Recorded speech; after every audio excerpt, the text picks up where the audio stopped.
Hi, everybody. Let's get seated and get started.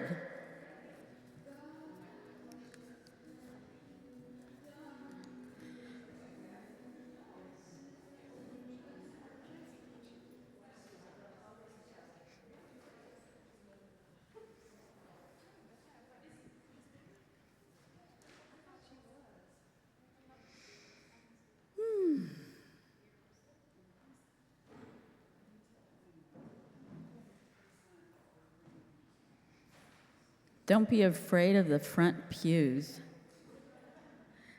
Nancy would probably be having a conniption if she knew I was doing this in a church.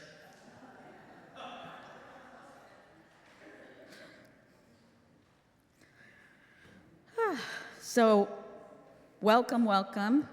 Thanks for coming and through all the traffic. And I want to especially give a shout out to Hans, who drove from LA this morning, and Rebecca, who flew from LA, and people from Sonoma County, Lake County, Santa Cruz. Thanks for making the trip. That's okay, it happens. It's a reminder to everybody else to look at your phone, including me. So this is the city where Nancy and I met in 1980.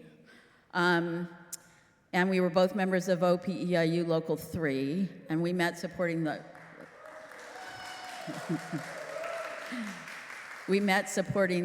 Blue Shield Blue Cross strike. And then we joined forces with a few other people. Susanna's here from that 1983 time. We organized a caucus called A Growing Concern to try to organize office workers. Then Nancy ran for vice president, which wasn't a paid job, and got it, and then later became the head business rep. I don't really even know what the title was exactly, but for Local 3. And then, of course, in 2003, she got the national job as secretary-treasurer of the International OPEIU. And we moved to DC. So we lived in DC 17 years, and we lived here about 17 years as well, or, if that math doesn't add up, just add or subtract from one or the other. So I wanted to, make sure to have an event for our friends and comrades on the West Coast as well as the East Coast. So now I'm going to introduce Hans, who's going to MC. Hans is a dear friend, and he graciously accepted my request to be MC. And Nancy and I met Hans through Pride at Work in Washington, D.C., but his work extends nationally. He's the president of Progressive Victory, and he serves many coalitions with advocacy data and voting strategy. He's also a columnist on LGBTQ life, civil rights, labor, pollution, and politics. So I like to say he's involved in everything. There's more, he's the head of something in the Democratic Party, and also, so thank you for driving up this morning.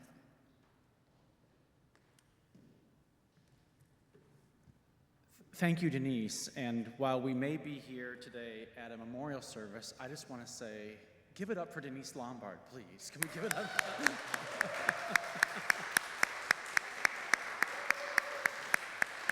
Oh, my goodness.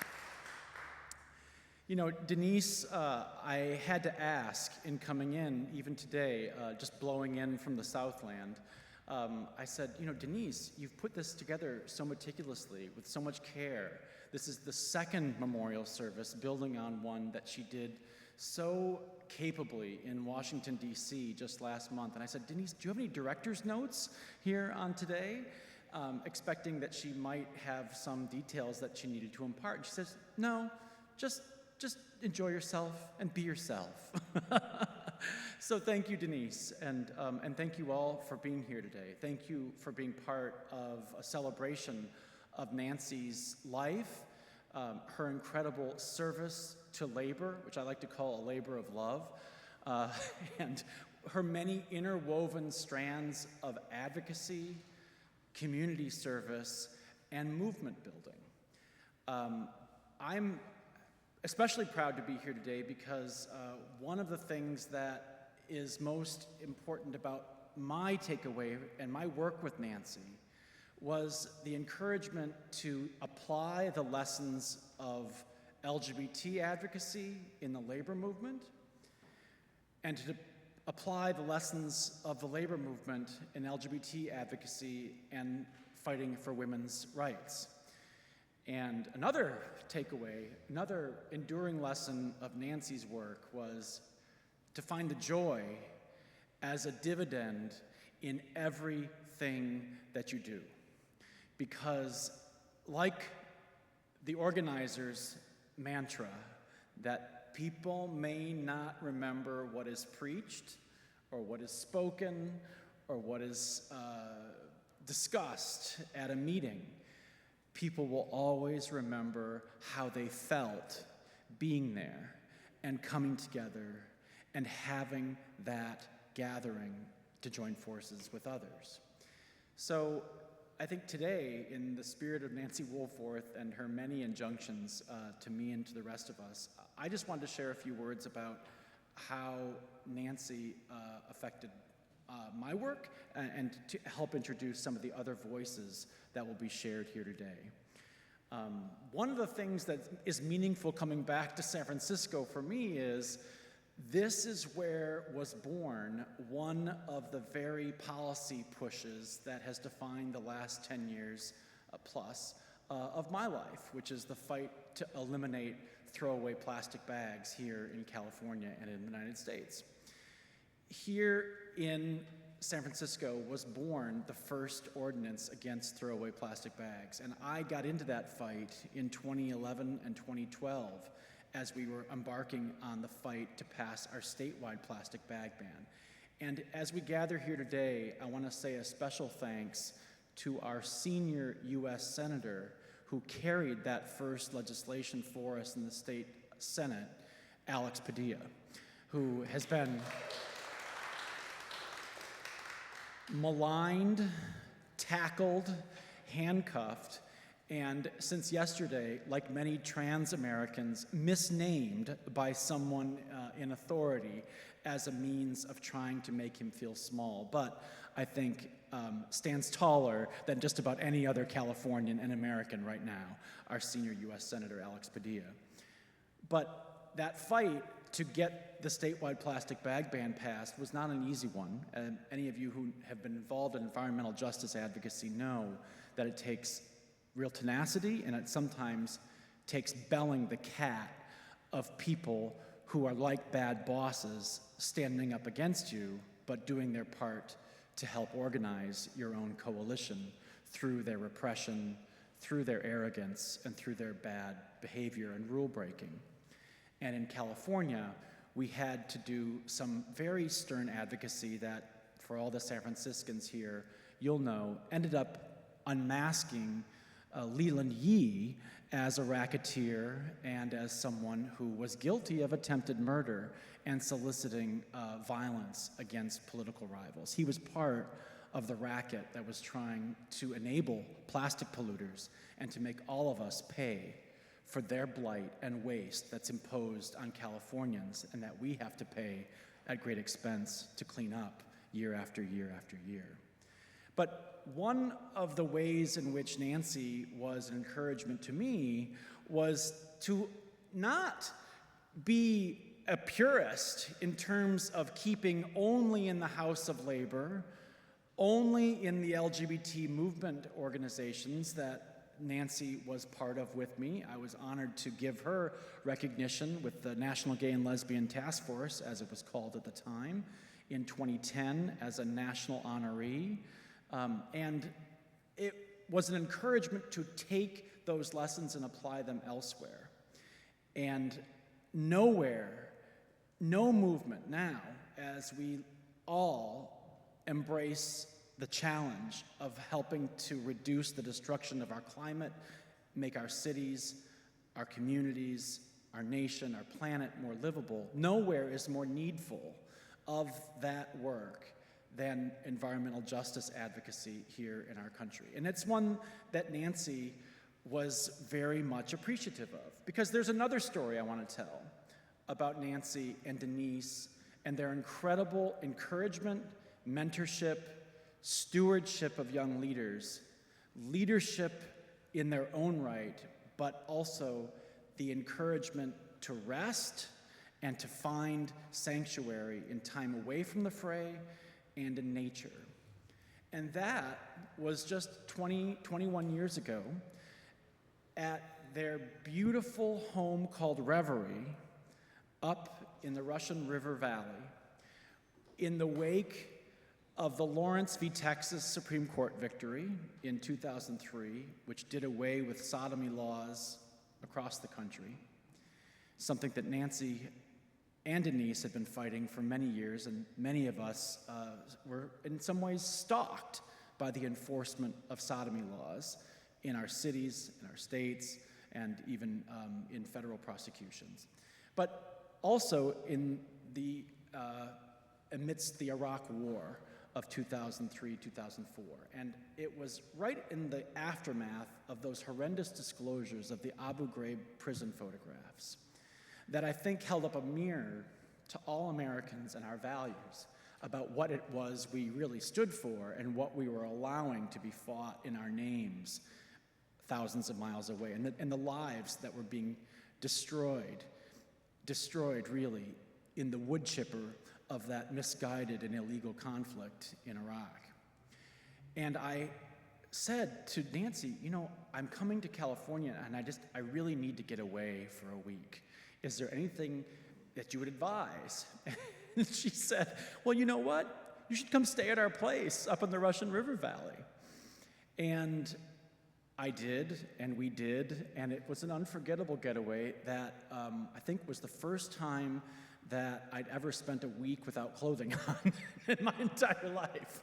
Because like many Californians, or people who would one day become Californians in my case, the trip to the state was a reminder about not just how we could be together, but how we could come into our own, and how we could be maybe more comfortable with ourselves and seek a place of real sanctuary from the fray. And I just want to thank Denice and Nancy, again, now all these years later, for a week in a place that was sacred to you, that really knitted California to my heart and made the lasting covenant possible with this state as a place, may it always be so, where all people could feel welcome and where the dream that we call the American dream of being able to realize our potential with the assistance of affordable, accessible public education in our communities, in every field that we might want to explore, from the age of 3+ in TK, with librarians who care, all the way up into community colleges and public universities that we've helped protect through decades of advocacy from the shadow and the boot heel of McCarthyism, whether it was 5, 6, or 7 decades ago, or what we see reemerging in our own time here today. And that dream, that California dream, is one that I felt then, and which I have now devoted my life and career to doing my best along with others to help realize. So today, I wanted to say it's about hearing from others. It's about hearing from others who have that same thumbprint of Nancy Wohlforth on your hearts. We want to create a space where you feel comfortable sharing your memories, stories, feelings, however raw, however ribald, however solemn, or however salacious they might be, about the late, great Nancy Wohlforth. And as we go on, I wanted to ask you to raise your hand if you want to share, and I'll try to, in the best tradition of moderators, to keep the stack so I can call on you in order. And I ask that each of you come to the podium so that we can get your tribute on video, and there will also be a few tributes read by people who are not with us in person here today. So we'll start with a few people who we already know have made their request to speak and share some remarks today. And I think the first is Bill Klink, who was an organizer with Nancy with OPEIU Local 3. Let's give it up for Local 3. And Bill and his wife Norma became close friends with Nancy and Denice. And Bill, I welcome you up to share your memories of Nancy.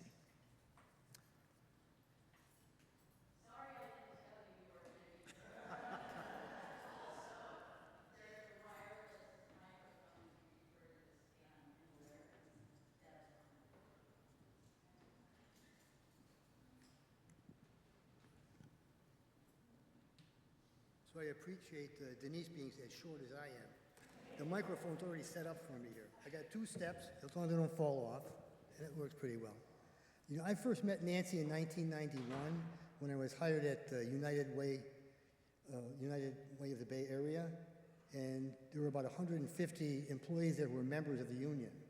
And I met Nancy, and you know, I learned more and more about her and how active she had been from her youth. I mean, that she was involved in the civil rights movement, registering voters, that she was at Columbia University in 1968 and involved in the revolutionary activities that were going on. She was active and a leader in the Socialist Workers' Party.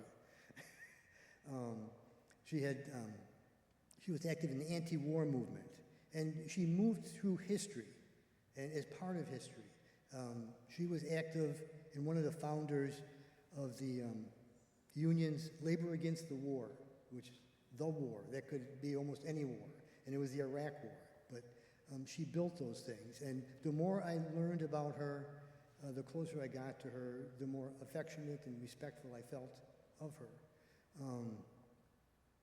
She did so much. There's one contradiction that I saw with her that many of you may have witnessed as well. She was a very physically active person. I mean, she was a major tennis player. I understand that she got to play Billie Jean King. Lost, but she did well. You know, she had a treadmill at home. She had a stationary bike. She had a road bike. She did kayaking.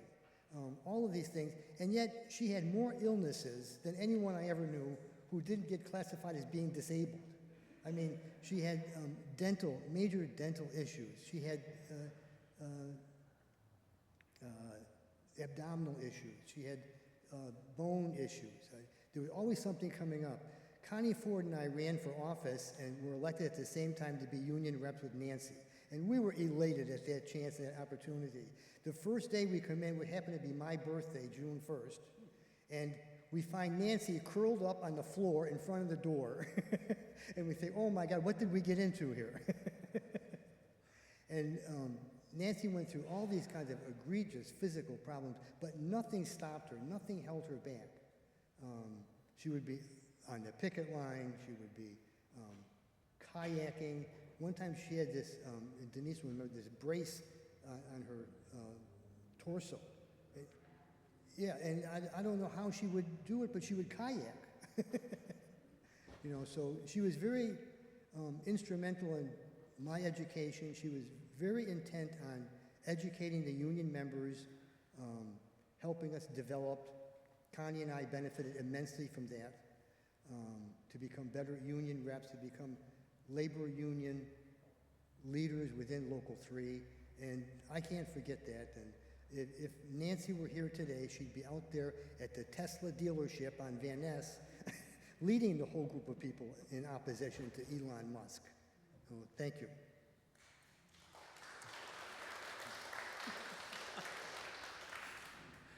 Thank you, Bill. And you remind me of another story, actually, from just 15 years ago when Denice was monitoring one of Nancy's very tenuous health moments, very precarious health situation, thinking that she might have a cancerous tumor in her lung.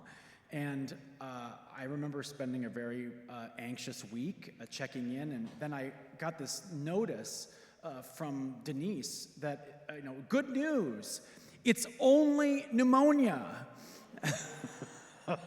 It's only a giant mass in her lung. It's not a cancerous tumor. That, in some ways, was an encapsulation of Nancy's constant resilience from incredible health challenges, falls, broken bones, and all of the incredible care that Denice devoted to keeping the show on the road. And what an incredible show it was, and what it is in what she passed on to us. I want to also welcome up to the stage someone to share a memory, and that's Jeff Rusich, who was a steward in Local 3 at Marine World Africa in the United States. With Nancy mentoring him, Jeff became an organizer with OPEIU International. Welcome, Jeff.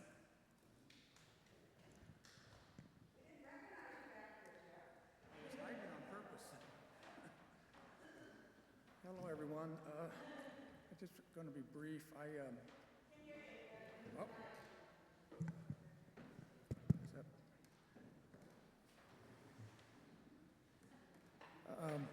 I first met Nancy when I was actually working at Marine World Africa USA, and I became a chief steward at her behest, and then I moved on to become an executive board member. And then one day, about 3 years into that position, Nancy gave me a call and she said that we need some help to do some organizing, and we got the approval from the International. Would you be interested? So I thought, oh my God, what am I going to get myself into here? But I agreed. So Nancy was not only a great friend, but she was a mentor, because my first 5 years working for the International, I worked out of the Local 3 office. And Nancy was always there for me if I had to discuss an issue with her. She was always the first one in the office and the last one out, by the way, also. She was a workaholic. But a really funny story, and then I'll get off the stage. Before I got hired, Nancy called me up one day and she said, can you come in the office this Saturday? And I was on the verge of being hired, and I thought, uh-oh, what's up? Something bad's happened. So I go to the office, and I walk into the room, and I don't know if many of you remember Deanna, rep at Local 3. Her and Nancy were sitting there, and they're kind of looking at me oddly. And I'm thinking, what's going on here? So Deanna looks at me and she says, we have to ask you a question. I go, okay. She goes, do you know that Nancy's gay? And I looked at her and I said, well, I always figured she was.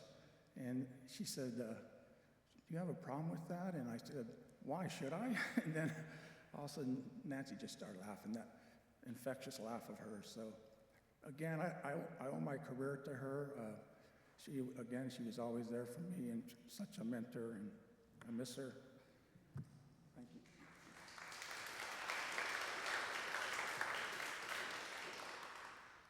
Thanks, Jeff, and thanks for talking about the unique ability of Nancy to dispel stigma through bluntness and through laughter, and by bringing people together and distributing and delegating power rather than hoarding it. I think Nancy was incredibly gifted at distributing authority in a way that any really effective organizer should be. And that's just a great testament to her. I next want to ask if Rebecca Ryan might come up, a member of Local 3, whom Nancy mentored and who became the Associate National Executive Director, Western Executive Director of the DGA, the Directors Guild of America, and President of the Entertainment Union Coalition. Welcome, Rebecca. Do I need to be on the thing or not? Okay, I think I'm okay. Hi, nice to see everyone. Hi, Denise. Thank you for asking me. I'm going to tell a story. You know, we live our lives both in public and in private, and I'm going to tell a story that crosses across both of those, which I don't think I've ever told before. And but enough time passes, and you'll reveal anything. And so I was probably 23 years old. This is back in the early 80s, and I went to work at Golden Gate University, which OPEIU had just organized. And my mother had died a couple years earlier, and I was deep into drug addiction. But somehow, in the attempt to find a group of people to serve on the bargaining committee, Nancy must have found me asleep in the break room at some point or something, because I was rarely at my desk. And she said, "How would you like to be on the bargaining committee?" And I said, "Oh, great," because even when you're a mess, you still think you're the shit, you know what I mean? And so I joined the bargaining committee. I like any opportunity to talk back to people, and that was my start with Nancy. And then she started to get me and my friend to go to rallies and marches with her. Now, I grew up in a very political family. I had had enough of rallies and marches. I wanted to have fun, but Nancy had a very special way of making even the most boring rally or march fun. And you know, what I remember is she was chain smoking, and we were sitting around talking, and one day she turned to me and she said, "You know, you're a mess." And nobody had ever actually confronted me with that, so I was under the illusion that I was doing pretty well. And I said, "Well, what do you mean?" And she said, "Well, you could do anything you want, but not if you don't stop getting loaded." And it was such a moment of clarity for me that when she said that, and it took me a few more years, as it often does. But meanwhile, here I am, 40 years later. I work for my 7th union. It's all I've ever done. She talked to me into running for the OPEIU board, which, if you were there in the early 80s, that was quite a commitment. And you know, and then when I went off and took another job, she checked in with me regularly. And what she taught me, the most valuable lesson she taught me, is that unions are so much more than wages and working conditions. They're so much more than what you do at the bargaining table. They're seeing workers and letting workers see you, and making them understand that what this is a pact we have to sort of get through life with each other. And I could never, ever repay what she gave to me. So I'm so grateful to have the opportunity to say thank you to her.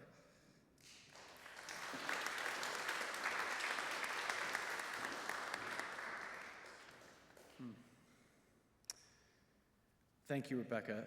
Thank you for talking so plainly about the power of honesty, especially when that blunt honesty comes from a place of real reciprocity and love and compassion, the way that that wonderful, rollicking Nancy Wohlforth could do.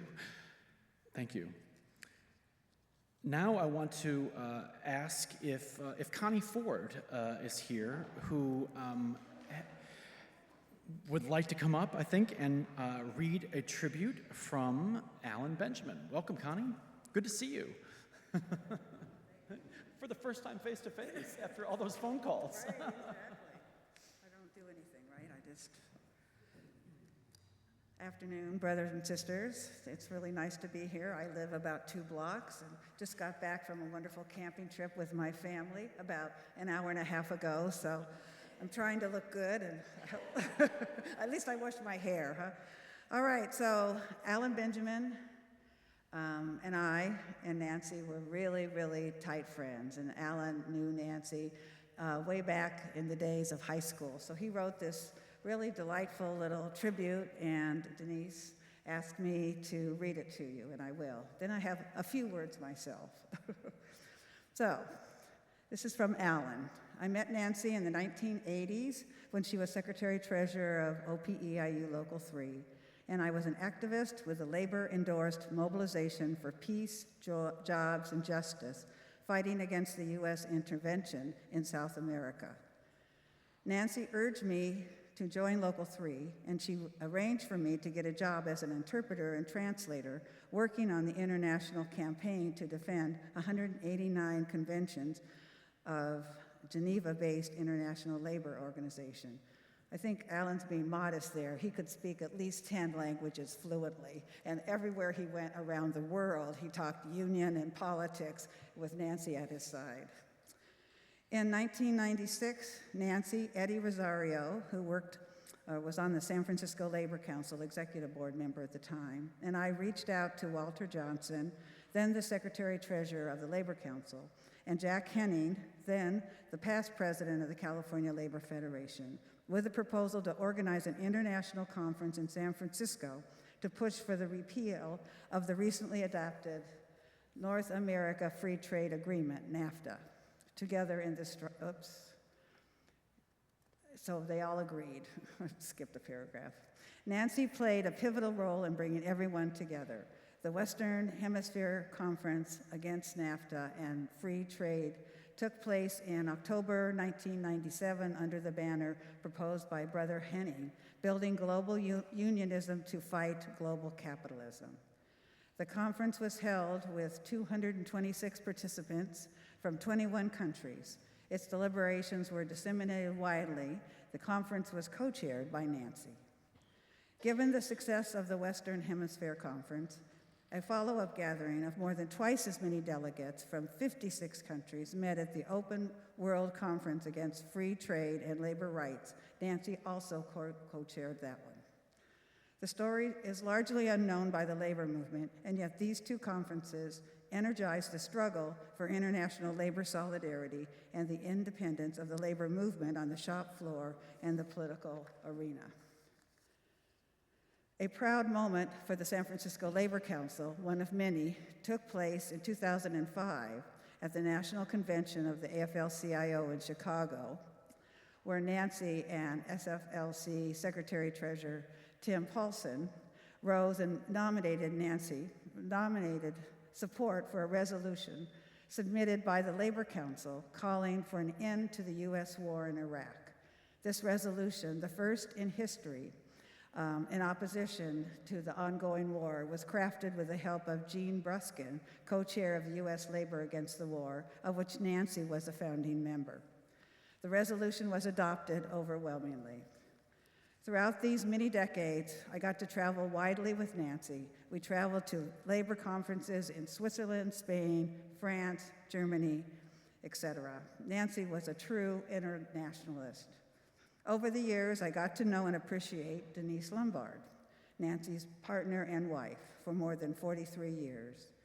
Denice was an activist in her own right. She participated in the anti-war coalition in DC, then organized and was in the leadership of 2 tours of the Iraq trade union leaders sponsored by U.S. law. Nancy was extremely fortunate to have such a loving and supportive partner as Denice. Nancy was a very dear friend and ally of mine. I will miss her deeply, as others do too. Alan Benjamin.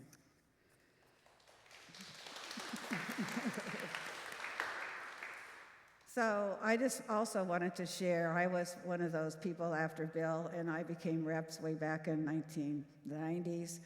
Went on to take Nancy's place, if you will, as executive director of OPEIU Local 3 in 2003.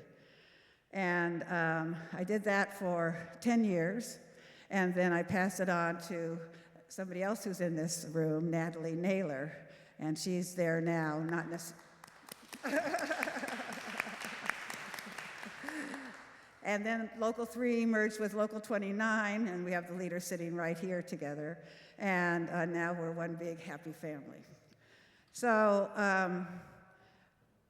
all what you said, with everybody who said what they have said about Nancy is absolutely true in my understanding. I met her in the early 80s when we were having big, huge fights on the local 3 union floor when we had it at the Holiday Inn, and we could hardly even have space for 200-300 people. But the best part about that is I remembered that there was a bar right before you went into the hall. So we were all sat there and drank ourselves silly and then went in and fought it out. And at the time, I was in one political section. We were the Communist Party section, and Nancy was in another section. This was we called them the ultra-left section. And we would just go back and forth on everything you can imagine. It was very lively. And finally, Nancy came to me probably about 6 or 7 years later when I was still a rank and file member, and she says, "Connie, I disagree with everything that you think, but I want to talk to you about if you want to be a part of Local 3. Well, so I said, "Nancy, I disagree with you as well, but let's try it." And that's how it started, and it was great. One of the things, and you've all heard about how Nancy is political and how she's inviting and how she trains people and mentors, and all of those things are true. But for me, as an old lefty, and her as an old ultra-lefty, what she really told me and taught me was that you can do things other than just organize and read and be political and lecture people. So that all happened with the same kind of thing that happened here that we've already heard about. They started, Denice and Nancy started to invite me camping on the Russian River, and then we were intense, and then they moved into the Sterrett Hill, and then they moved into a house, and then we just kept meeting and kayaking and having a lot of fun. And I thought, you know, I come from this background of sort of waspy, all you can do is work hard and hold your head and sleep, and if you have fun, then you have to have Jell-O on Friday night, and that's the thrill. So I learned a few things that you can do other than that as I moved forward. But it was just so fun that one day, back in 1995, I get this call from Denice, and she says, "Connie, you have to come up. You have to come up right now." So my husband, Dave, and I drove up there as quickly as we could, and she says, "You have to go down the road, and I'll show you this place that Charlie wants to sell, and he wants to sell it to people that we really love, and we really love you." So we went in, and there was this really beaten up old cabin, you know. We couldn't go on the decks because the decks were falling apart, you know. We could hardly get into the door. But once you opened the door, he put a great big potbelly stove there that lit up the whole place. And it was a sunny day. It was in January. So my husband and I bought it. Just because we're just crazy like that. But we spent the next 25 years, we still own it, but the next 25 years, he is a carpenter and brought all of his carpenter's friends and remodeled the whole place, and we call it a cottage now sometimes. It's lovely. But the best part is Denice and Nancy were there organizing the whole hill, and Jane was there on the hill, and we just took wonderful kayak trips, you know, and just had fun, and we did it overnight. And I don't know if you remember this, but Dave always complains to me, and all I did is ride the car and bring all of the food to where you were camping there. You would eat, and then I would take all of the food back and put them in the refrigerator. I said, well, we all serve our important places in life. Anyway, so she really taught me that you can have joy and love in your friendships, as well as to convince everybody that a revolution was going to come the next day and we had to fight for it. I love Nancy, you know, but she was my boss. So she did all of those things. She trained me, she mentored me, and then she bossed me around. And so she wasn't shy, but I learned a lot. So I'm really glad, Denice, that you asked me to say this. I really appreciate everything that you've done for Nancy, for me, for all of us. It's really special. I'm glad you're here today. I'm glad you put this on. So I guess I would like to end with all Local 3 or OPEIU members standing. Would you stand up and just give yourself a round of applause? Yay.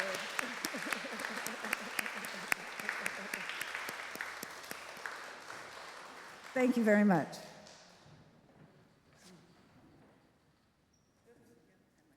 Thank you, Connie. Thank you. Thank you for taking us up to the Russian River Valley, where the clock gets set back about 30 years in time in a really delicious way.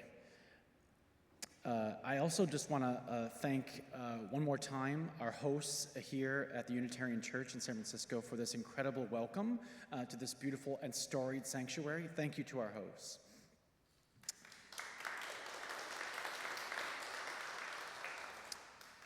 And now, before we move on with additional tributes, including some who are not present with us, I want to ask Denice Lombard to come up for a tribute by Eddie Rosario.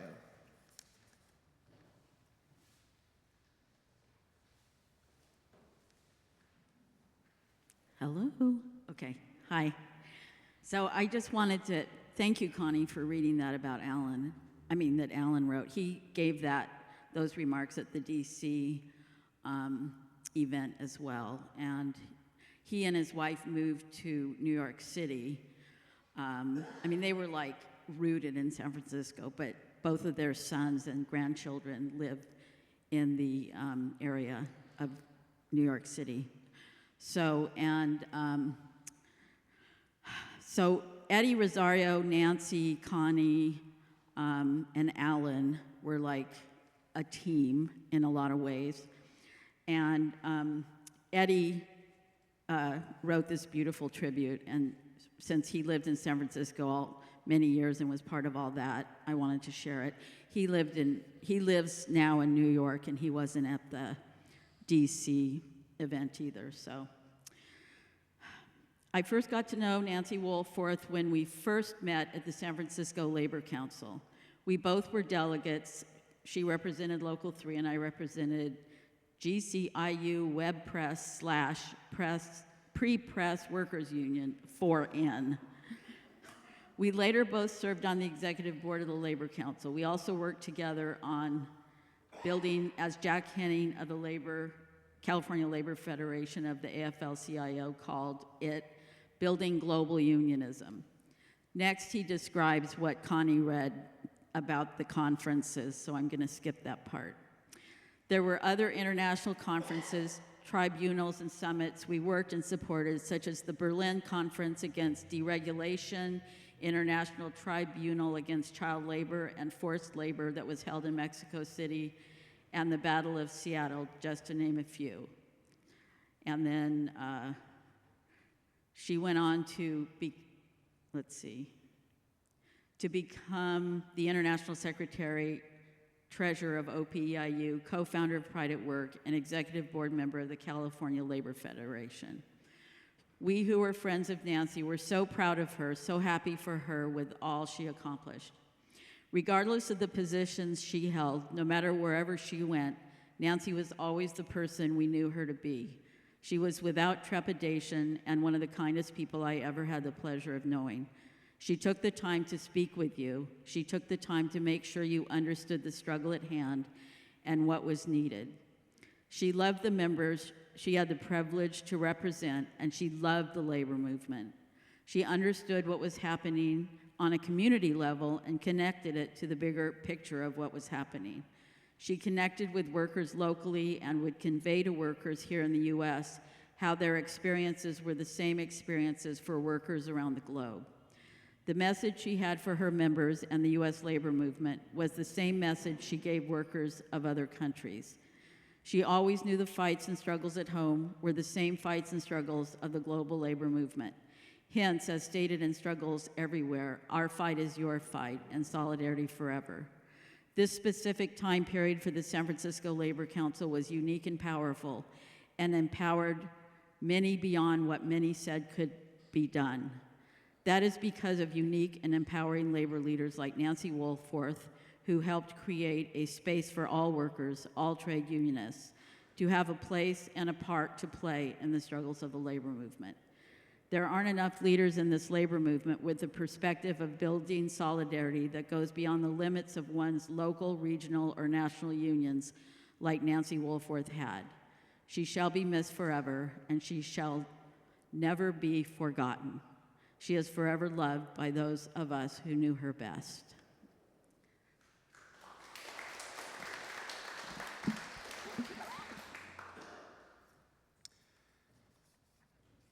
Thank you, Denice. It is another moment, just I think, to reflect on one of the many beautiful things about Nancy was that she could inspire jokes in reverent situations, and she could inspire reverence in situations where humor and lightheartedness abounded. She could be searingly honest, but she could also be incredibly comical and sarcastic in the most wonderful ways. And I can only remember one time as we were marching on the Mall back in March of 2003 against the Gulf War, when Nancy looked over at me and said, "Isn't this beautiful?" And I remember thinking, as I often do on March 19th, which was the day that awful conflict began, I always think about Nancy because, it's worth remembering, especially here in San Francisco, for folks who are in the Bay Area. In the mid-1980s, it felt like a very bleak time. We were dealing with the onset of the AIDS crisis. Friends were dying on a regular basis. There was only recently a test for HIV. We had a horrible president in the White House. We had a pretty horrible governor in the governor's mansion in Sacramento. But here in San Francisco and in the Bay Area, in that time was born one of the most innovative and revolutionary strategies that has ever come out of the labor movement, which was the first protections for domestic partnership benefits anywhere in the United States in 1986. And that was the kind of innovation that Nancy Wohlforth and many colleagues who'd fought to create space for LGBT people in the labor movement, and a voice in service unions and in healthcare unions and in office unions. That's the innovation and the perseverance that Nancy embodied. And I just think it's important to remember now, in a period where we feel sometimes the encroachment of disinformation, of extraordinary big money, and figures like the world's wealthiest human being, completely profligate, profane, cruel, in the most hypocritical of ways, pressing down on us. And to remember the lessons of Nancy Wohlforth in that period, that incredible seeds of revolutionary change and equity, and making people's lives better in the midst of very crushing situations, and creating the basis for transformation, are possible. In fact, it's the cauldron out of which some of the most amazing things have often come about. So with that, I wanted to introduce and play a video that I believe is cute. Is that right? The Pride at Work video honoring Nancy from the 2018 Solidarity Awards. I think that might be ready to go.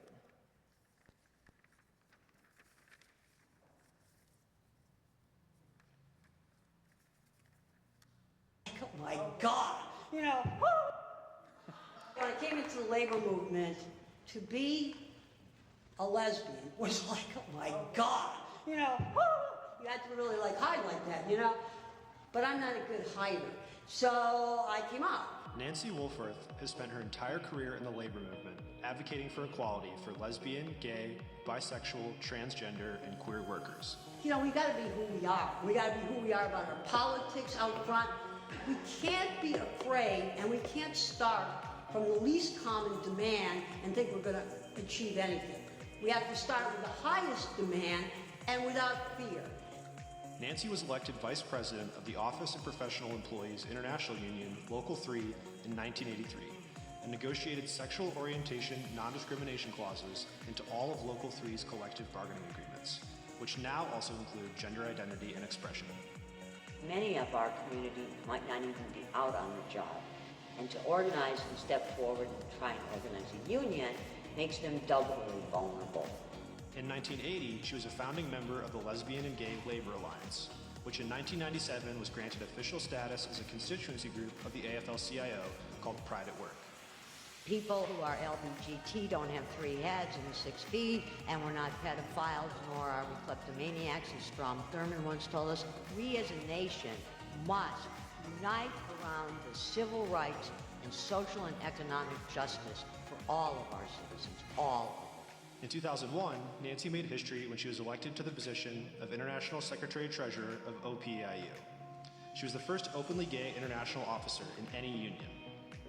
When we talk about changing society, we talk about social and economic justice, and it's not just for white people, it's not just for working class people, but it's for poor people, people of color, and we have to be in the trenches with everybody. The attack on lesbians and gays and bisexual and transgender people. We cannot agree, even to disagree, because that is taking away humanity from at least 10% of the United States population. In 2005, Nancy again made history when she was elected to the Executive Council of the AFL-CIO. She used her position to hold labor leaders accountable and demanded inclusion for all in labor platforms. Not who we elect, not what we do in congressional campaigns, but our central thrust is that this U.S. labor movement will be on the right side of the issues if we have anything to say about it. And I think that the AFL-CIO, from the top on down, will not be able to ignore bringing this message into all of our unions. Today, Nancy continues to inspire activists of every generation and recognizes the fight it took to get us where we are today. I mean, there's hope for us. When you look at these people and their fight and their struggle, there is a future for this movement. And together, with some of us, even if we're a little older, we're still willing to fight. We can do a hell of a lot of damage. Now more than ever, we ask our brothers and sisters in this hall to be vigilant about the coming attacks on LGBTQ communities. I've been married to my partner. We've been together 36 years, and I'll be damned if I'm going to let them take that away. Join us as we thank Nancy Wohlforth for her unwavering commitment to LGBTQ equality and her lifetime of service to the labor movement.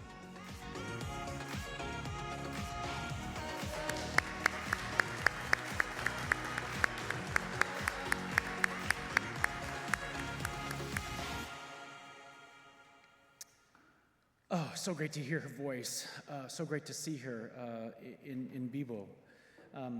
I also want to bring forth additional speakers before we also open it up for you to share from the gathering here today. I want to welcome Michael Eisenschur, the co-founder of U.S. Labor Against the War, who worked on Local 3 and on the project for labor renewal. Welcome, Michael.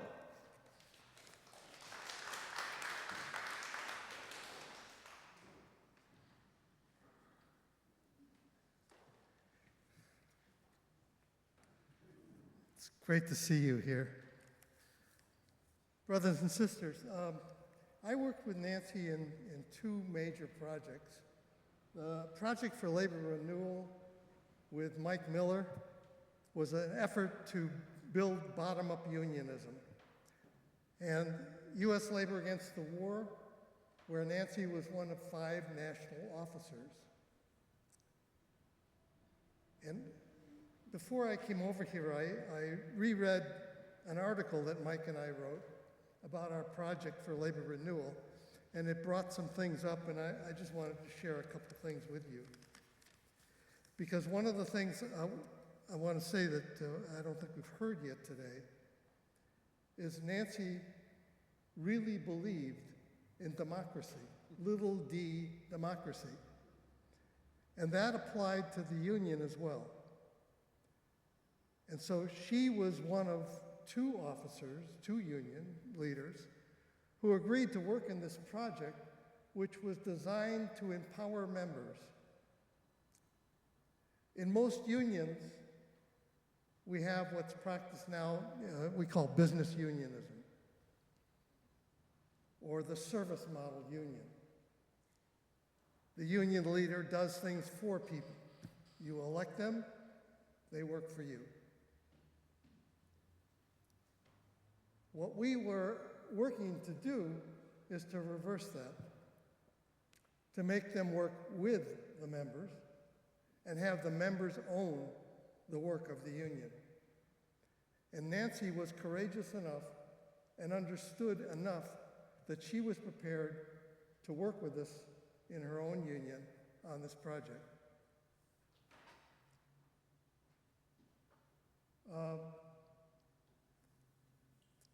Some things that occurred to me thinking about Nancy. She was indefatigable, indestructible. I don't know how she made it through life with all of the ailments and things that happened to her. And she was intersectional. She understood the connection between things. And sitting out here listening to some of the other speakers, it occurred to me that she was multifaceted. She had more facets than the Hope Diamond. There were so many dimensions to Nancy that it's hard to capture them all. In U.S. Labor Against the War, I got to see Nancy not just as an activist, but as an architect of international solidarity with the Iraqi people. And she was largely, or at least in great measure, responsible for helping us put together a tour of Iraqi labor leaders, the first time that's ever happened.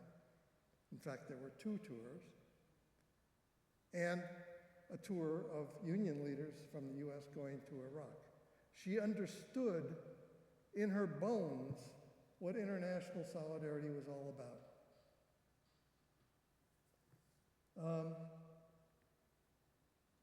In this article that Mike and I wrote, we wrote, only a very secure risk taker could afford to get on board with what we were talking about. That was Nancy. She was a risk taker. She was prepared to go into the unknown, to work with us in order to empower the members of her union. She wrote, and this is her words, I've had the opportunity to attend many trainings and seminars aimed at changing our unions. To date, the Project for Labor Renewal's approach is the only one that provides a concrete way to achieve this goal. And then she talked about how that manifested itself in Local 3. She said, I really believe in the Project for Labor Renewal, not only for the labor movement as a whole, but more selfishly because of how it revitalized me personally. Instead of lamenting in the dark, I can finally see a way that our union can change. I think that really captures who Nancy was. And we miss her greatly. We love her dearly. And I'll see her at the barricades.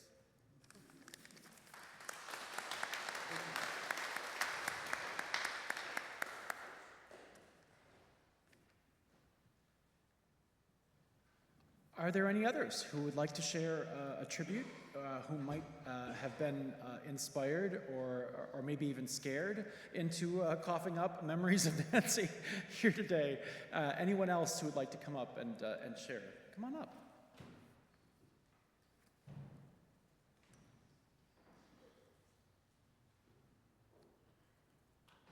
And please, if you can, briefly introduce yourself.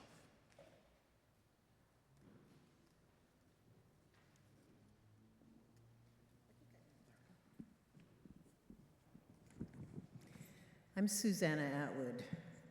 I'm currently on the executive board of the American Federation of Teachers at City College. Although I am retired, I am still active in the union. But Denice and Nancy and I go back to 1980, or maybe even a couple of years before that. I knew Denice before I knew Nancy. And I was friends with Nancy before they got together, too. So I can only tell really old stories. So I was on strike at Blue Shield. I was on the internal strike committee. And part of my role was to go around to different unions and community groups and get support for the Blue Shield strike. This is 1980-81. And I was in the women's building here in San Francisco and ran into this woman who had extremely long, straight hair. and her name was Nancy. And maybe I had seen her at OPE 3 meetings, because I was a member, but I didn't recall meeting Nancy until I was in the women's building. And what she said to me was that she was trying to figure out how she could get involved with supporting the Blue Shield strike. So that's my first memory of meeting Nancy. And we went on to work together in the strike, and later ended up being friends and socializing together. And Denice ended up socializing together. But even before Denice, I used to go camping at the same camping place in the Russian River that Nancy did. And with a former girlfriend that Nancy had. And I remembered those pleasant times at the river. So it was wonderful that Denice and Nancy got together. I have a funny feeling I may have been at the night they actually got together. Denice is shaking her head. It was a party at Nancy's house that I was at, too. And it was a little party, right? There were only a handful of us there. Anyway, so those are like, I'm getting a little teary-eyed remembering it, but those are some of my memories of Nancy.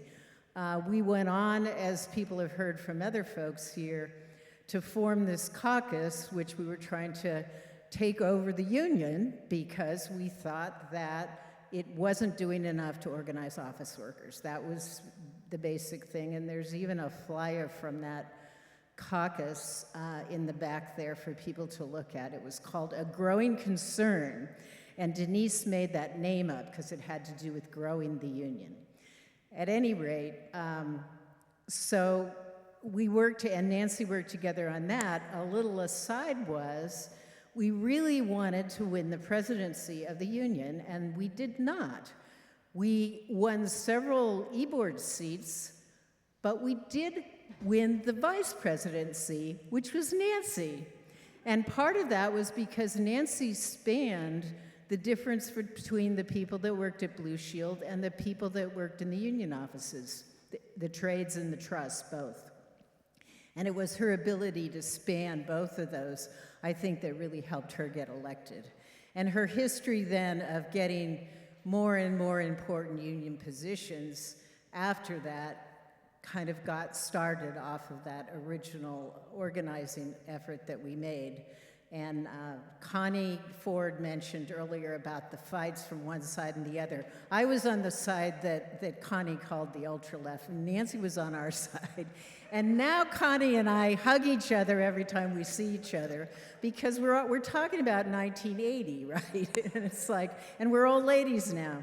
So,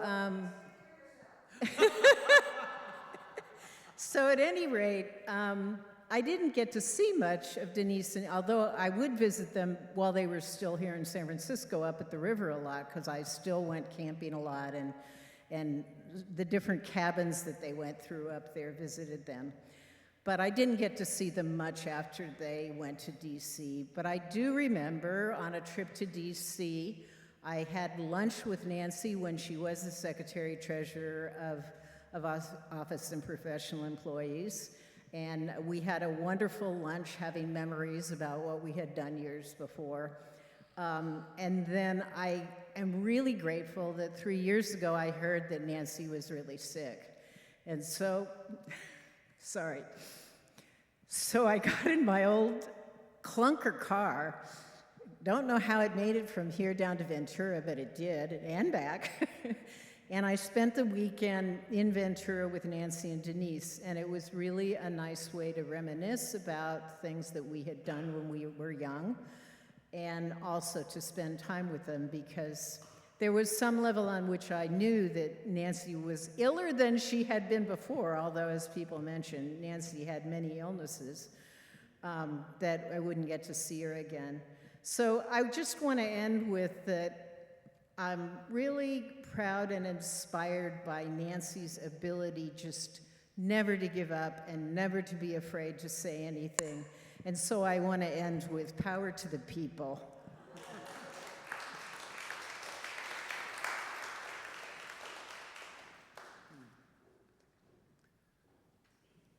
Thank you.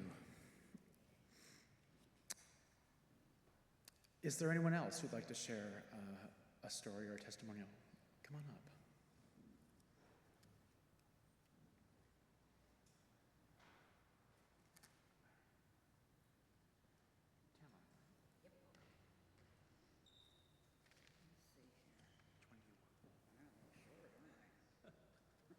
There we go.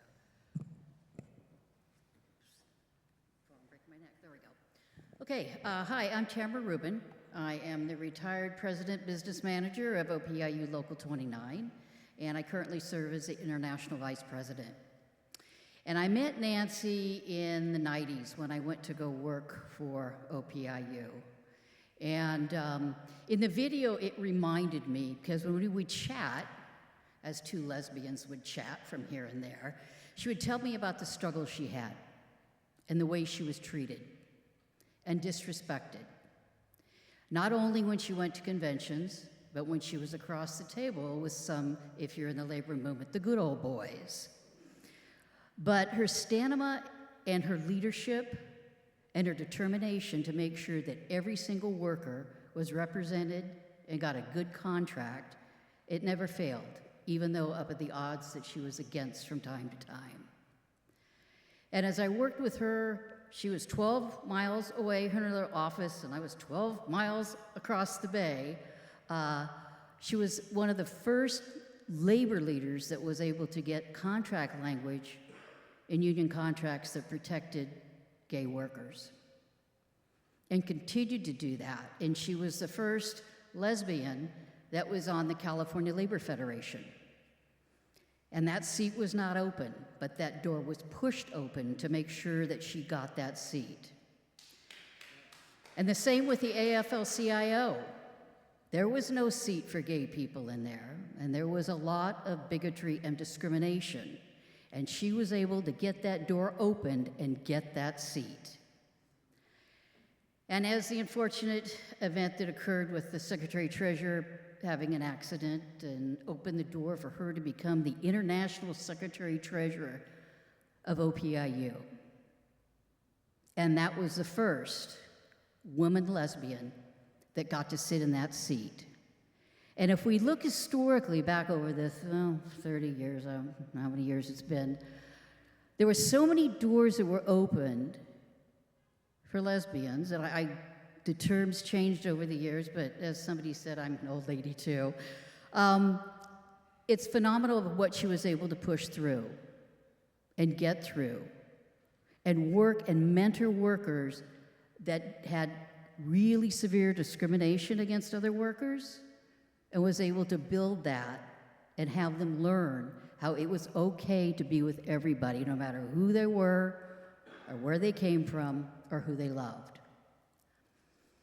And I sat on the board of the executive board at the International with Nancy when I got on, I think in 2003 or something, and we would talk about how we were going to change the way people thought about people. And as any board, and you go look at the old white boys on the board, I don't mean to say that term, but that's what we all called them, we had to figure out how we were going to change that structure. And we worked through that, and we got new people on the board, we got younger people on the board, and we changed the way people felt about one another. But Nancy was a true labor leader, and her work did tremendous improvements for all working people. And when you went to work like Bill did, and Connie did, and Natalie on her staff, she taught you. She taught you how to go out and help the working people. And I think that's what I will remember her most, and her, the big stick that she carried. And, you know, she'll really be missed on all the efforts that she's done, and we'll just never forget her. Thanks.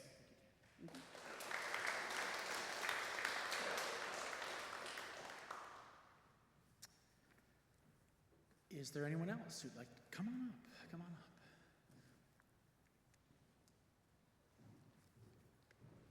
Welcome. Okay. Hi, everybody. I'm proud to identify myself first as the first of 4 generations not to be sent to an internment camp. I'm so lucky to have my mother, yet she's going to be 103, and we found the suitcase she was allowed to carry to Little Rock, Arkansas and back. She and Nancy helped me through some difficult times. Nancy, at board meetings of Pride at Work, you know, that person that sits back there and smiles comfortably at you when you're going through a difficult time. You don't know your Robert's Rules of Order or anything except to call people out of order. And, you know, you're clumsy at it, but she smiled with that, it's going to be okay, it's okay. I've never had so much encouragement. Faced comments like, not at Pride at Work, but at other training class, why are Asian people here? What have they done for this country? And my mom and Nancy encouraged me to hang in there. They said, find out who said that and try to make that person your friend. And I did. The encouragement she gave us. The first time I met Nancy was at a distance. We were both arrested at the Westfield parking lot at the airport to represent the Swissport workers who were not being treated well. I'm a flight attendant. This is my 52nd year. I just worked a trip from Sydney, which is like 14 hours. And the president, our local council president, said, say, we're going to go to a job action. And so I remember going into the paddy wagon and looking at the other paddy wagon, and I noticed Nancy. I just noticed her. I just remembered the image. And then, you know, you can probably tell I'm not that kind of person who organizes a life to say, 2 years from now I'll be here, 3 years here, 5 years here. I don't have that kind of vision. But people like Nancy did and do. And that's what brings people like me who are kind of confused, but give me directions and faith and a reason for fighting. And so anyway, the first convention for Pride at Work one of the first was at Everett, Washington. It was a big blowout convention. And there was a complaint submitted by these women of color who said there's not enough diversity on the board. So we held an impromptu meeting, caucus. But no one would step forward to represent the women of color. And so I just went back to my room. I said, I don't know if I'm connected with this. Well, Nancy sent somebody to convince me to get on the board to represent the women of color. So of course the first question is, I'm sorry, with all due respect, I failed to see the connection between you and women of color. And I said, I do too. But I had to think on my feet. And I said, well, you know what? I will embrace the day a woman of color comes up and says, Stan, scoot over, I can do a better job. And then I went out and they discussed whether to admit me to the board. And Nancy, I remember her face, she opened the door and says, welcome to the board, Stan. And that was many years ago.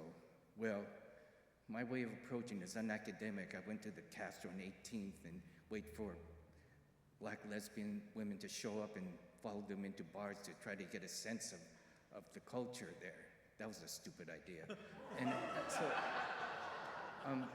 but little by little, you know, I was sent to a 3-week minority leadership training, and that helped. I was picked on, but I stuck it out, and I'm glad I did because I always remembered Nancy. She's in my heart, and I think she's in your heart too. Thank you. Thank you.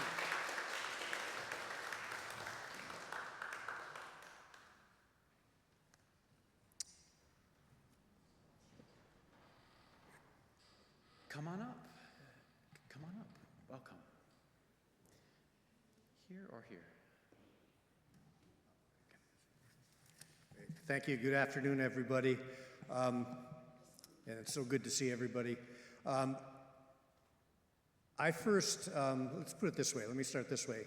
Nancy was one of my bosses. My name is Tim Paulson, and I worked across the street at the Labor Council for some years. And when I was first elected there, matter of fact, Nancy had to vote for me to work at the Labor Council. She sat on the executive board at the Labor Council. And that's not the first place that I met her. And I should say that at the Labor Council, board as people who in this room sat on that labor council board. She was definitely a person whenever people got to the point of arguing, what type of issues do we have to have? Are we going to just represent our members and fight for contracts? Are we going to get into the political realm? Are we going to start organizing?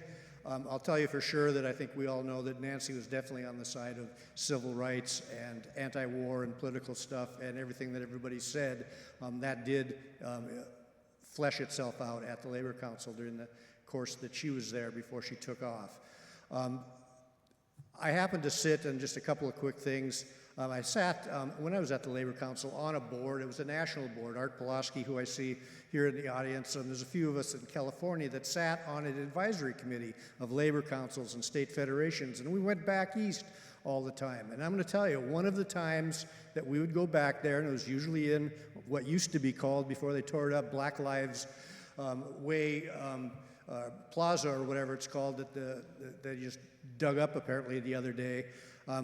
One of the things that I definitely was excited to see was what I see in this picture right here when I went into that AFL headquarters. Not just to see the Ralph Fasanella paintings or that wonderful mosaic, but when we got to see her name on the wall at the AFL-CIO on the executive board as a member of not only her union on the international, but to sit on the executive committee, that was quite an experience when we were there.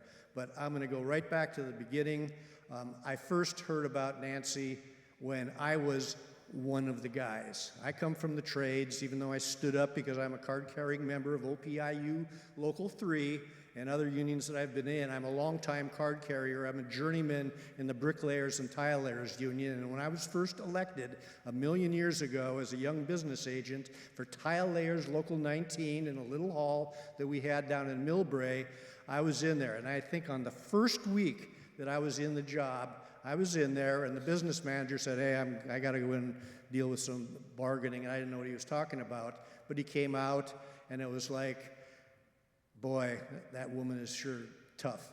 And I think there were a few other, and I didn't know what the hell I was talking about. I just know that all of us in the trades, I don't care if you're a plumber, electricians, in the time that I got in, at that time, there were no women business agents in any of the trades. There's still only 5% women that are in the trades anyway, but definitely there were no business agents. Even a young little shit like me that got elected, I was still, one of the guys. And I heard somebody say that OPIU had different bargaining unions, and there's a trades unit, obviously. And I was one of the guys. I was the long-haired little shit, but I was one of the guys. And I remember that's the first time somebody said, and it wasn't derogatory, and I'm going to say that, it wasn't derogatory, but there was definitely a little edge in there where they said, boy, that business agent, she's a lesbian, and boy, she's tough. And I do know that all of the women, we all had secretaries. All of the secretaries were in OPIU at that time that I knew about, and they were all women. And all the business managers had their women, and one of them would do finance, one of them would do this. This is the world that I came into at that time. This is Nancy dealing with the building trades and having to bargain with all these plumbers and electricians, these guys that have come off of the job, and we have to run an office. Well, I know damn well that most of the unions I know, that a lot of the offices were run totally. I don't care if you're the business manager or not. OPIU secretaries were the ones that actually ran the offices. So that's when I came in. I went to a shop in a different job like Rebecca. I've worked for various unions and places over the years. I went to a shop, and it was an OPIU shop. So I had to take my bricklayers and tile layers card, and I joined OPIU Local 3.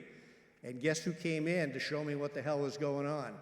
Nancy Wohlforth. Sat down, I got into the health plan, I had to do, here's my dues, what are going to be. I'm still paying the dues. Matter of fact, I haven't gotten a dues bill, by the way. I don't know who the heck's done this stuff, so I want to make sure that I'm current in my dues, even as a retiree.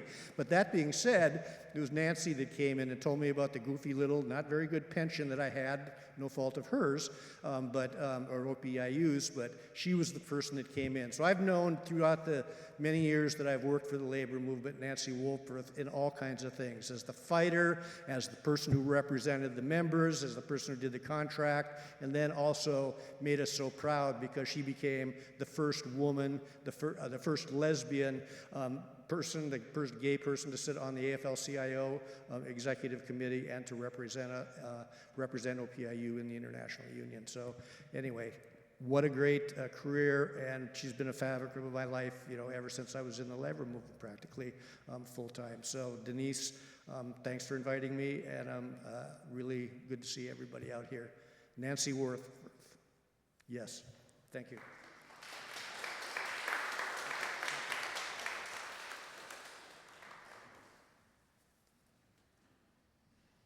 Speak now or forever hold your peace. Come on up.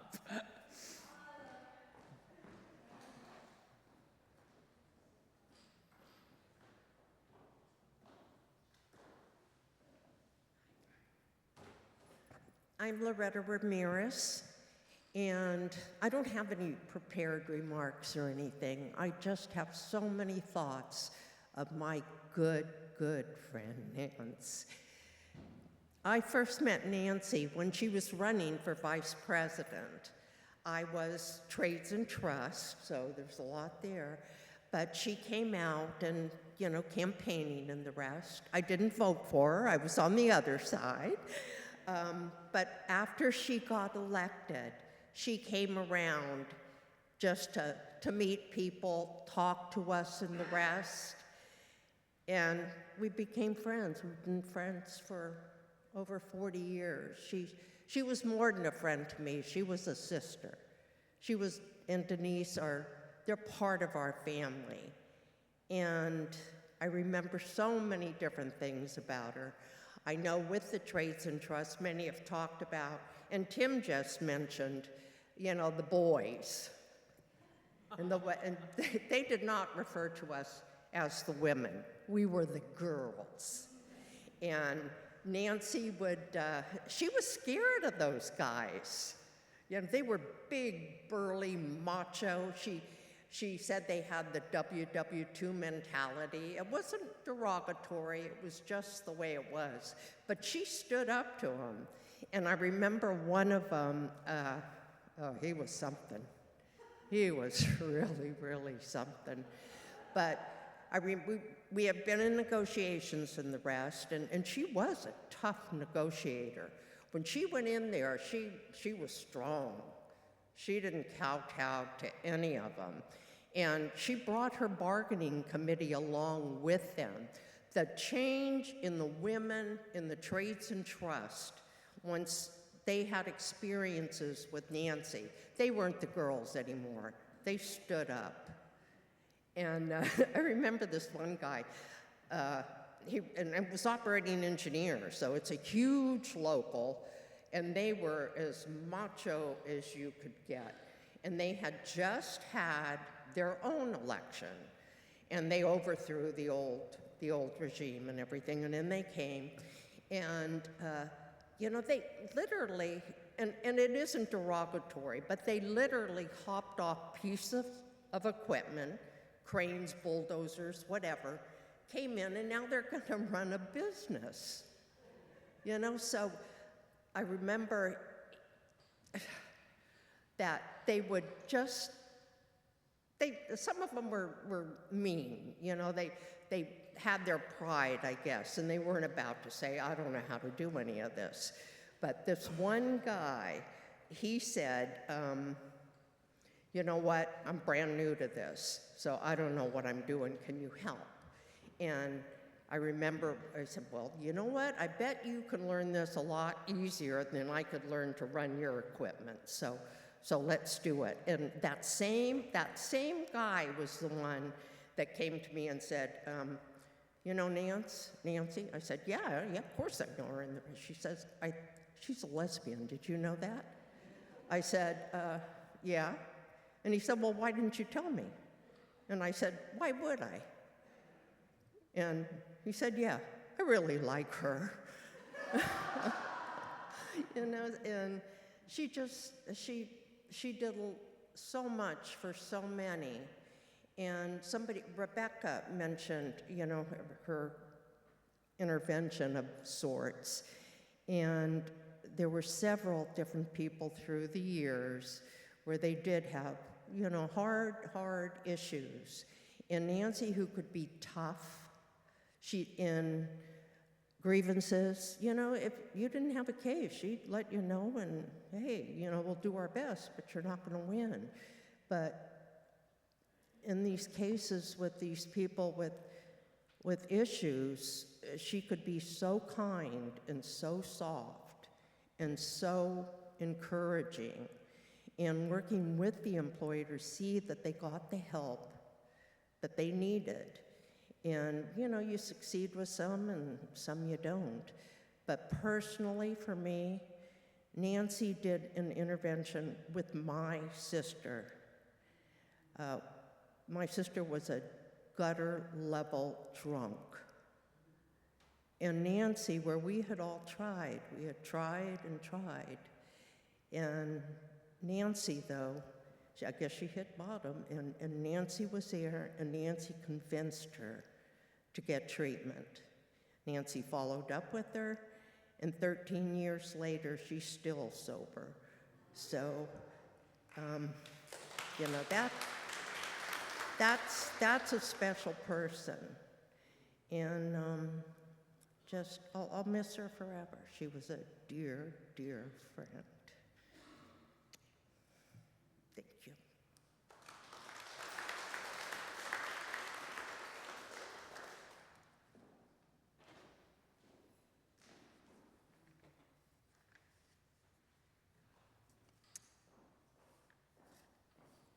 Come on up. Thank you. The stage is here for you.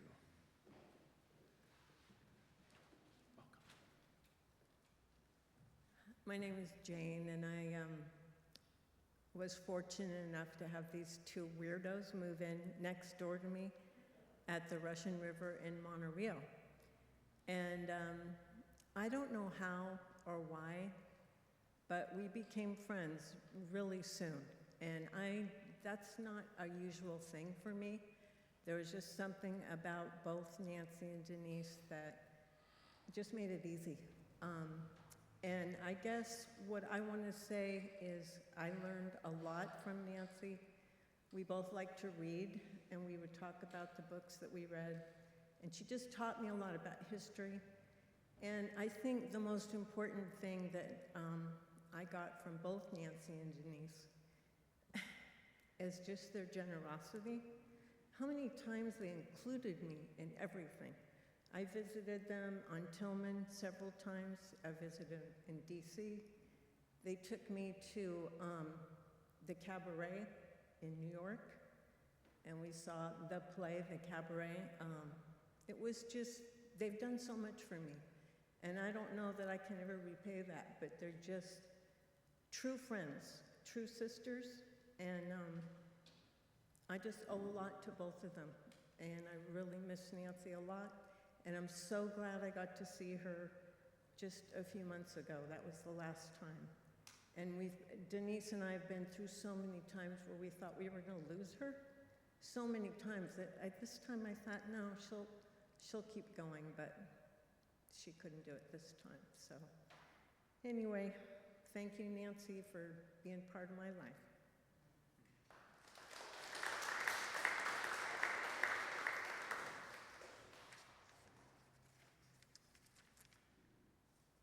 And now I think we're going to hear from a few people who are not with us today, who are sharing some tributes from afar. I'm going to turn it over to Denice for remarks from Elise Bryant and from Hannah Zuhars.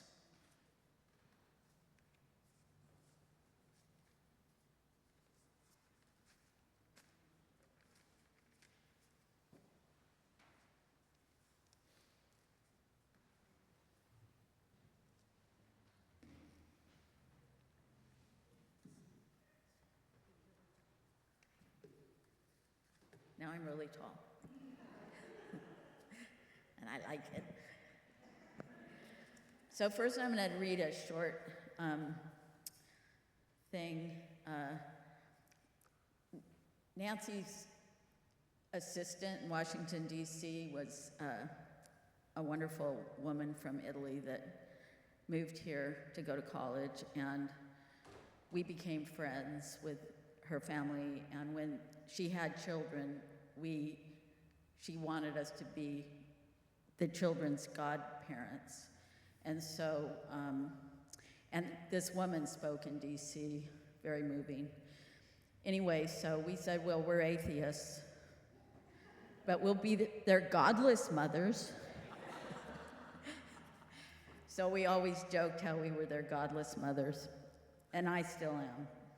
Anyway, the 12-year-old Hannah Zuhars, the younger of the two, wanted to speak in DC and didn't get to, so I wanted to read part of what she wrote me later that she would have said. Nancy reminds me of the word loyal, a simple word, but she adds depth to it. She's loyal to her family, her friends, her union, and herself. She's taught me something I had once forgotten, not to let anyone step all over me. She taught me that not just by words, but by actions. She spoke about her thoughts and what she saw needed to be done. I used to be the girl who was such a people pleaser in the way where I had shoved my own feelings aside to make others happy. Now I learned that my feelings are just as equal as others, no less, no more. I learned to speak up, to not be a doormat, but still do it in a respectful way. Nancy is my godmother, but also my friend, someone I can confide in, my mentor, my guardian, someone I look up to. With great pride, I call her those things.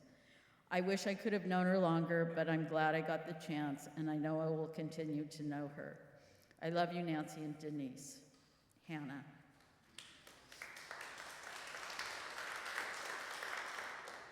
And this other short tribute from this beautiful woman full of love. Her name is Elise Bryant. She's well known and beloved in the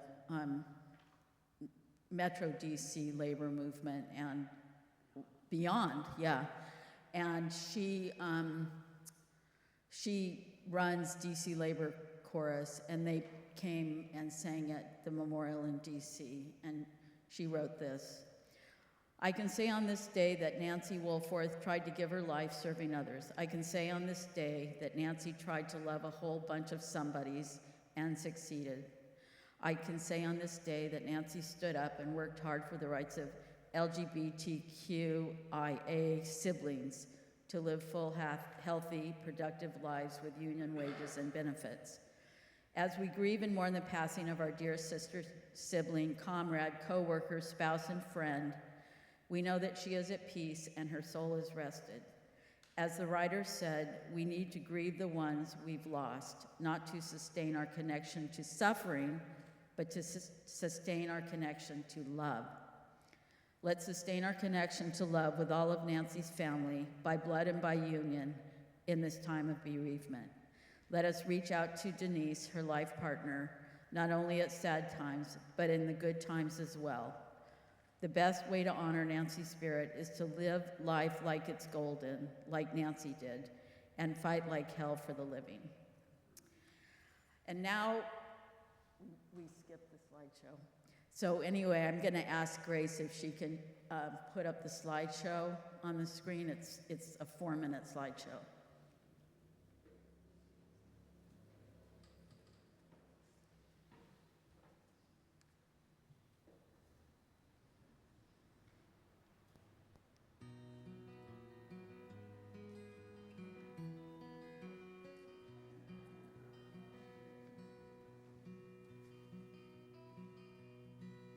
Kind friends all gathered round, something I would say, that what brings us together here has blessed us all today.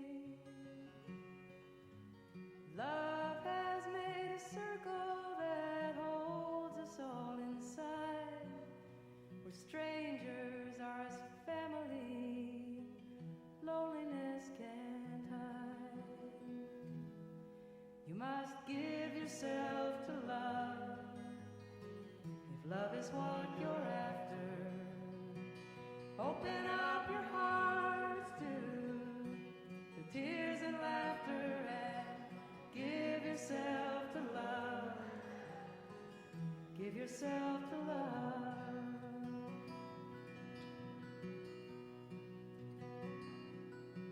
I've walked these mountains in the rain. I've learned to love the wind. I've been up before the sunrise to watch the day begin. I always knew I'd find you, though I never did know how. You're like sunshine on a cloudy day. Stand before me now. So give yourself to love. If love is what you're after, open up your hearts to the tears and laughter and give yourself to love. Give yourself to love.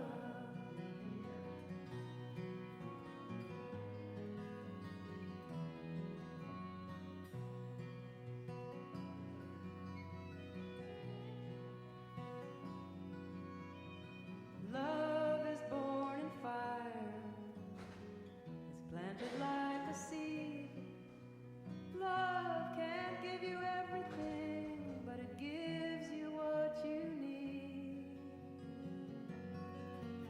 And love comes when you are ready. Love comes when you're afraid.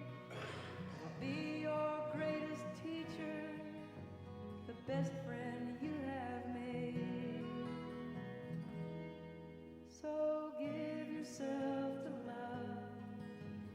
If love is what you're after, open up your hearts to the tears and laughter and give yourself to love.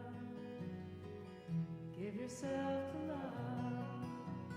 Give yourself to love. If love is what you're after, open up your hearts to the tears and laughter and give yourself to love. Give yourself to love.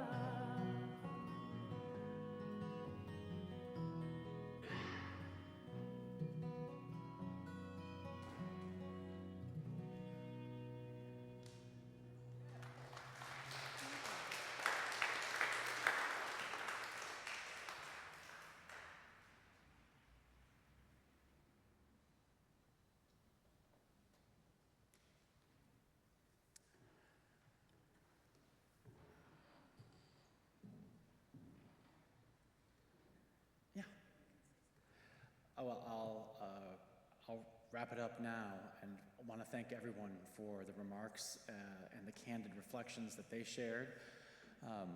Just two brief ones as I bring this into a landing. I will never forget the home that Denice and Nancy built down in Southeast Washington when they came to Washington. And one of the things that marked their house and made it unmistakable as I was driving up for the first time was that there was lavender trim on this house down in Southeast Washington. And when I had a chance to repaint my front door in a neighborhood just a little bit away in Logan Circle, it just was natural that, you know what? This is my door. I can paint it lavender too. So I did. I think it was probably the first lavender door in Logan Circle. But the other thing, on a more serious note, that I wanted to share about Nancy and Denice is just the memory of Nancy's permission that she gave in any gathering was a product of her own background, her love of the working class, her love of working class and democratic small d unionism, and her belief in interweaving different social movements into what she did.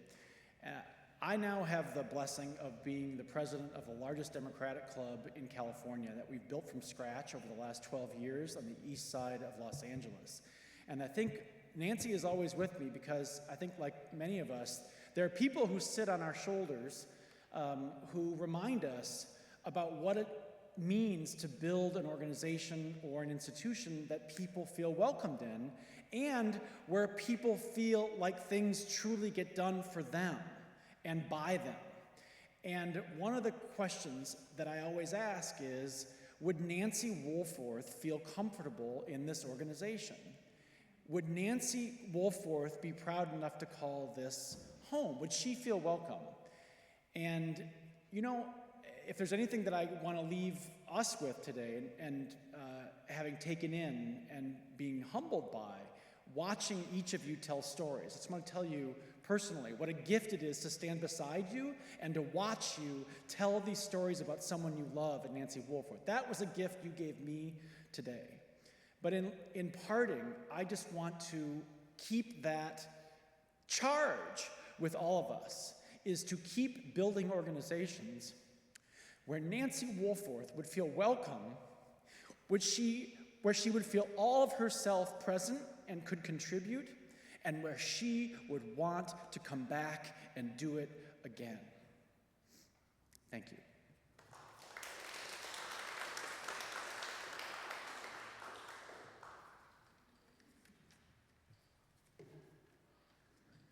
Got to get up here on my throne. So I'm just going to make a few closing remarks, and then we're going to join hands and sing Solidarity Forever. So I just wanted to tell you a little bit about Nancy's last year and a half. She always loved kayaking and being on the water, so we did that for many years, and in the last couple of years we took the boat out to the Channel Islands and saw whales and dolphins. She always loved her hot tubs. We had one in Ventura. They were like therapy and pain relief for her. She adored the sun, and in the last year of her life, she spent many afternoons reclining in the sun in the backyard, enjoying the garden and reading a book and drinking A&W root beer. She loved the snow, as you saw in the slideshow, that we did a lot of cross-country skiing. And after she died, I found a folder that said, "Information on skiing for February 2025, which had a list of cabins that we could stay in. So that was poignant. She loved our animals. We had dogs and cats through our life. As it's been said, she loved tennis. She loved drinking hard liquor until she turned 40, and then she went into rehab. And that was one of her greatest achievements. When she died, she had 39, almost 40 years of sobriety, which, as you've heard today, she utilized to help other people get sober. Like she would tell employers, if they go into treatment, can they get their job back, that kind of stuff. And friends like Chris that's here today, who she helped get sober, and many others. She loved to smoke. Oh my God, she was a smoker. But she quit in 2008 at the Democratic National Convention. And she loved the fight in bargaining against war, racism, sexism, homophobia with me. All of it. But her biggest love was for you, her friends and her labor sisters and brothers. She just loved all of you. And as has been said a lot, she hated being sick. She wanted to be at all the demonstrations and, all that. But through all of her illnesses and broken bones and everything, she just kept coming back. And a couple of examples of that, when she was to speak in Algeria at a conference, she insisted on going and only made it to Paris, where she got pneumonia and was hospitalized. Another similar thing happened when she went to a convention of the AFL-CIO in Houston, where she was found collapsed in the hallway of her hotel and was hospitalized for pneumonia. And that back brace that somebody referred to after she broke her back, she just had to go to Stony Brook University in New York to the Working Class Studies Conference, so we went. So thank you all who shared, and I'm very proud to have witnessed Nancy's deep commitment to social justice and practice over 43 years. I'm going to skip through some of this because it's been said already. But through all of her work, she made allies and friends across the country and around the world. And her final act of generosity was to donate her body to the UCLA School of Medicine. The thank you letter said, "Nancy's legacy will continue to benefit humankind in a most unique and vital way." And they didn't know the half of it. Her fire burned very hot and bright. She was tireless. As I always said and say, there's not another one like her. She's bionic, and she was mine. Let her fire burn within all of us.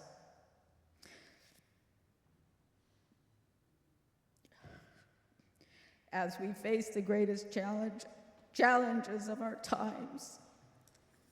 Thank you.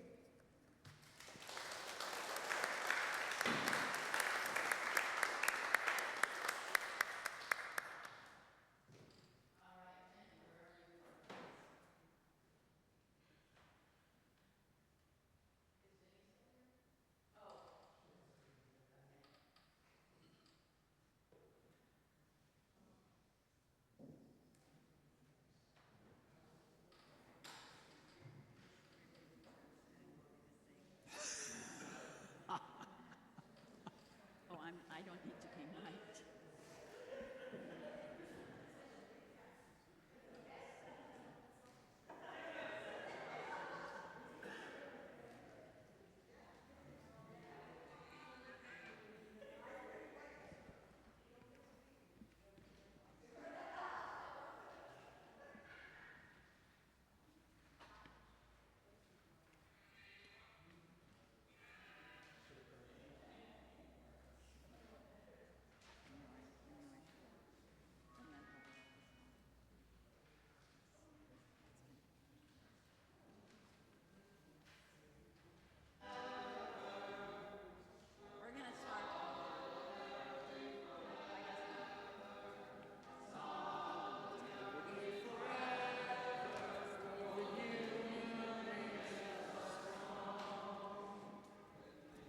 Inspiration. Through the workers' blood shall run, there will be no power greater anywhere beneath the sun.